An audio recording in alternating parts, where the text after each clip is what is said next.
Next though, a retired nurse has told this programme that she is too afraid to return to her home after she was violently attacked by an armed gang who was searching for her neighbour's cannabis crop. Well, tonight we can reveal that it's part of a rising tide of break-ins at properties in Nottingham which are being mistakenly targeted for drugs. One detective says he's concerned the attacks are becoming increasingly violent. Our social affairs correspondent Jeremy Ball has this special report. At a house in the north of Nottingham this lunchtime, they were looking for another illegal cannabis crop. For this specialist police team, it's a full-time job, but they're not the only people who are searching for homegrown drugs. Domestic crops like this one are such a valuable commodity that they're often being robbed by criminal gangs. And now the police are worried that more and more innocent people are being targeted.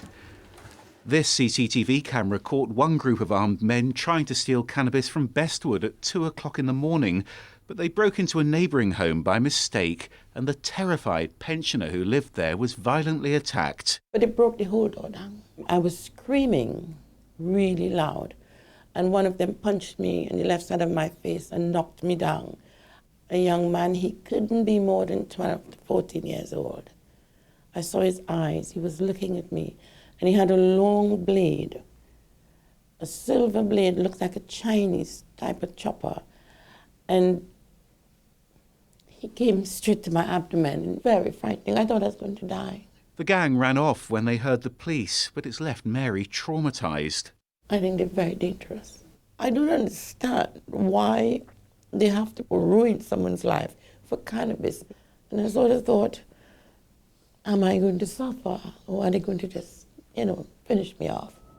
It's a nationwide problem, but here in Nottingham, more than 100 properties are being targeted every year, and Mary was one of 19 innocent victims last year.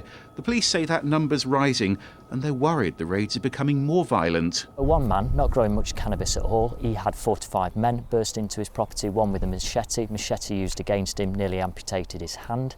Another occasion, actually a family man, he was stabbed with a knife and placed into intensive care as he tried to defend his property. I'm just logging down here. More importantly, it's about the innocent people that are having the homes invaded in the mistaken belief that cannabis is in that property. They're the people that we really, truly need to protect, and we need to take these cannabis grow sites out of the community. But for Mary, it's too late. The experience was so terrifying that she's moved away from Nottingham, so scared of going home that she ended up sleeping in her car. I am so fearful. I am homeless, really.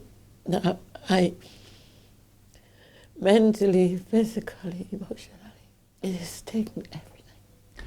Domestic cannabis grows like this have become increasingly common in the last few years, but the police say people need to understand they're not just risking jail, they're also risking being robbed and violently attacked. Jeremy Ball, BBC East Midlands Today, Nottingham.